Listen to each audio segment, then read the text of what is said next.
Assalamualaikum warahmatullahi wabarakatuh.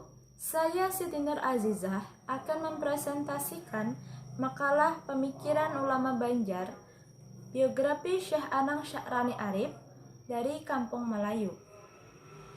Pendahuluan. Siapa yang tidak kenal dengan Syekh Anang Sya'rani Arif? Jika Anda tinggal di Martapura namun tidak pernah mengetahui beliau, maka ada yang salah dengan wawasan sejarah Anda. Syekh Anang Sya'rani yang dikenal sebagai ulama ahli hadis, yang mana beliau adalah keturunan dari Syekh Muhammad Arsyad Al-Banjari yang terkenal dengan kitab Sabilal Muhtadin.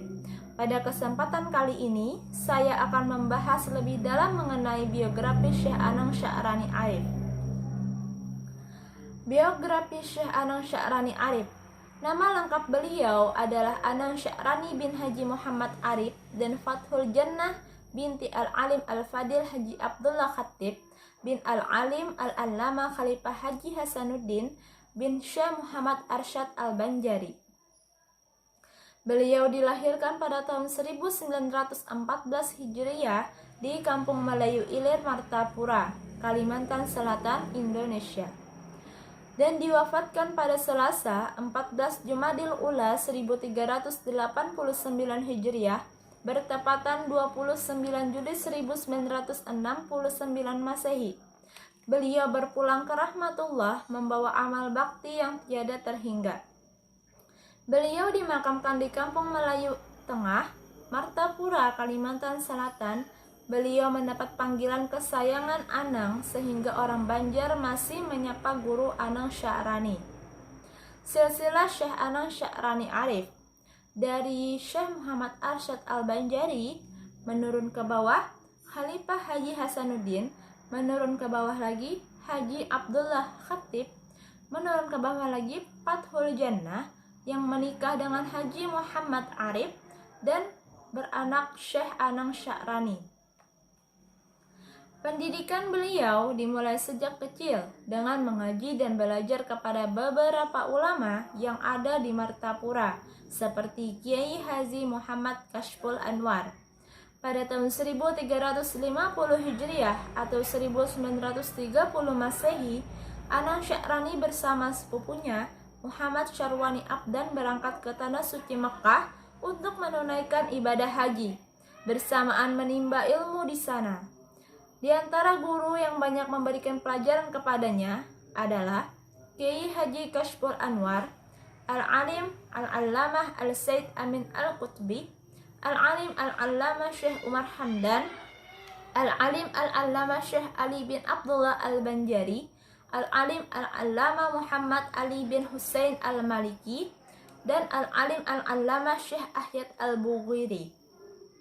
Dan di antara murid-murid guru Anang Sya'rani Arif adalah Kiai Haji Mahfuz Amin atau Abah Pengasuh Ponpes Ibnu Amin Pamangki, Abah Guru Syekh Muhammad Zaini bin Abdul Ghani Sekumpul Al-Banjari, Kiai Haji Salim Ma'ruf, dan Kiai Haji Mukhtar HS atau Pengasuh Ponpes Ibnul Amin saat ini. Sebab didikan para guru yang diberikan dengan penuh keikhlasan, akhirnya beliau menjadi ulama masyhur dan ahli dalam bidang ilmu hadis dan tafsir.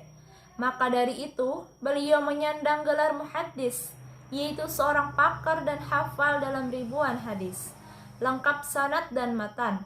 Karena ketekunannya bersama sepupunya Muhammad Syarwani Abdan, maka keduanya menjadi terkenal di Tanah Suci dengan gelaran dua mutiara dari Banjar.